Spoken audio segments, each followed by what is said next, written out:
Hello everyone, I hope आप सभी अच्छे से होंगे। तो चलिए आज का नया टॉपिक स्टार्ट करते हैं, दैट इज वुड्स डिस्पैच, जो कि 1854 में आया था ब्रिटिश पीरियड के दौरान। चार्टर एक्ट जो है उसको रिन्यू किया जाता था, उसमें मॉडिफिकेशंस लाई जाती थी आफ्टर एवरी 20 ईयर्स। ठीक है, अमेंडमेंट लाई जाती थी, चेंजेस लाई जाती थी। ठीक, जिसमें डील किया जाता था कि इंडियन पॉलिसी कैसे चलेगी। तो एजुकेशन फील्ड में लॉर्ड डलहौजी जो है उन्होंने बोला कि जो वुड है, उन्होंने उनको क्या बोला कि आप चार्ल्स वुड, आप एजुकेशन पॉलिसीज में कुछ सजेशंस दें। ठीक, इन्होंने लॉर्ड डलहौजी ने। इसको डिस्पैच क्यों बोलते हैं?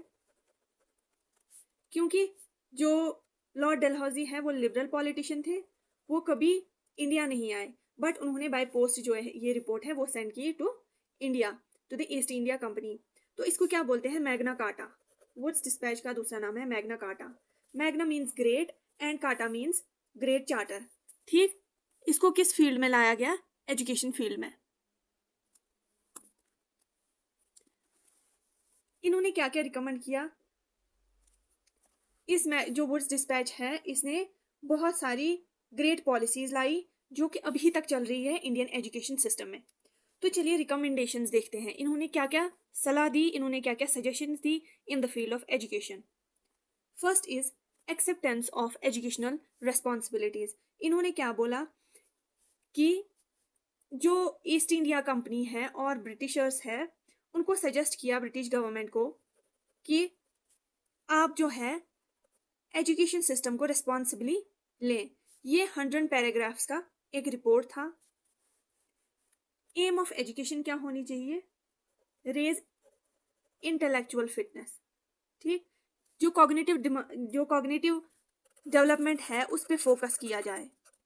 ठीक, ये एक तरह से ये जो वुड्स डिस्पैच है ये इन्होंने positive recommendations the education system of India के लिए। कोर्स ऑफ स्टडी में क्या इन्होंने बोला? इन्होंने अपोज नहीं किया किसको? संस्कृत एंड अरेबिक लैंग्वेज को। जैसे लॉर्ड मैकॉली ने अपोज किया था संस्कृत एंड अरेबिक लैंग्वेज को, इन्होंने प्रमोट किया। ठीक, इन्होंने बोला वेरियस सब्जेक्ट्स जो है उनको इन्हीं लैंग्वेजेस में पढ़ाना चाहिए स्कूल्स में for the betterment of the students. ठीक, मीडियम ऑफ इंस्ट्रक्शन क्या होना चाहिए? इंडियन लैंग्वेजेस जो है वो मीडियम ऑफ इंस्ट्रक्शन होनी चाहिए। टीचर्स इंडियन लैंग्वेज अपनी रीजनल लैंग्वेज में बच्चों को समझानी चाहिए। इंग्लिश लैंग्वेज तब यूज होनी चाहिए जब स्टूडेंट्स को इंग्लिश समझ आए। ठीक, प्रॉपर नॉलेज हो उनको इंग्लिश की, तब उनको इंग्लिश पढ़ानी चाहिए teachers. Department of public instruction, इन्होंने क्या बोला? Public department of public instruction जो है उसको एस्टैब्लिश करो at each provinces,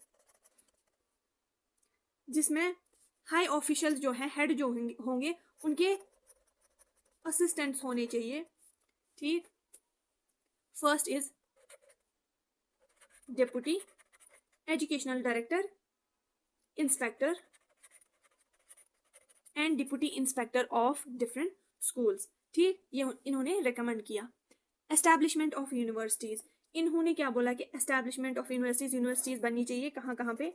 major cities Calcutta, Bombay, Madras, और वहां वहां पे बननी चाहिए जहां पे इनकी जरूरत है। चलिए नेक्स्ट देखते हैं क्या क्या रिकमेंडेशन थी इनकी।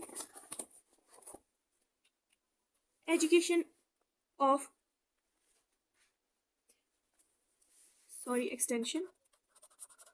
Extension of public education.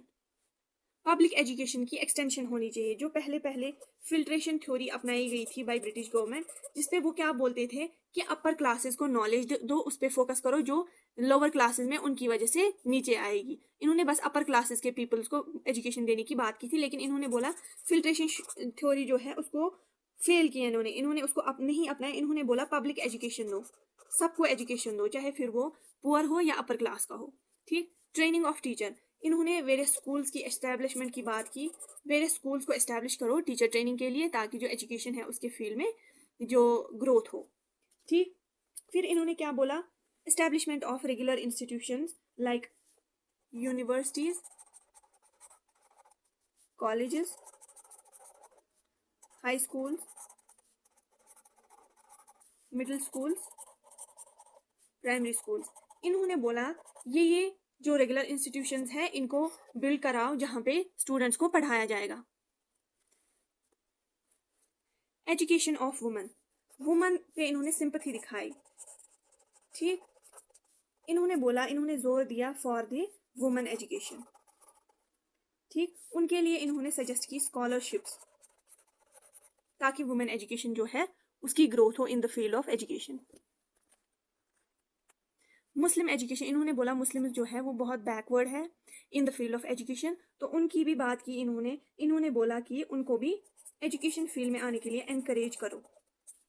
Vocational education should be given in the institution, vocational education वो एजुकेशन होती है जहाँ पे बच्चों को नॉलेज दी जाती है ताकि वो फ्यूचर में अपनी रोजी रोटी कमाएं, ठीक।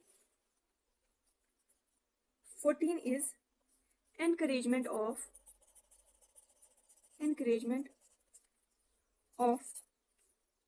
Oriental education. ओरिएंटल एजुकेशन मतलब जैसे मैकॉले ने वेस्टर्न कल्चर को सुप्रीम माना था, वेस्टर्न लैंग्वेज को और अदर लैंग्वेज संस्कृत और पर्शियन को इंफीरियर माना था। इन्होंने बोला कि पर्शियन एंड संस्कृत जो इनकी लोकल लैंग्वेज है उसमें भी नॉलेज इंपार्ट करो और जो भी साइंटिफिक बुक्स इंग्लिश में है उनको लोकल लैंग्वेज इंडियन लैंग्वेज में ट्रांसलेट करो। इन्होंने उस पर भी एम्फसाइज किया। एम्प्लॉयमेंट कैसे मिलनी चाहिए? On the basis of qualification, qualification के बेसिस पे एम्प्लॉयमेंट जो है वो मिलनी चाहिए, ठीक। तो ये थे कुछ रिकमेंडेशंस बाय वुड्स डिस्पैच, ठीक। तो आपको अगर ये वीडियो मेरा पसंद आया, आपको इन्फॉर्मेटिव लगा, then I request you all के like this video, share, subscribe and comment in a positive way. Thank you so much for watching my video and all the best for your exams.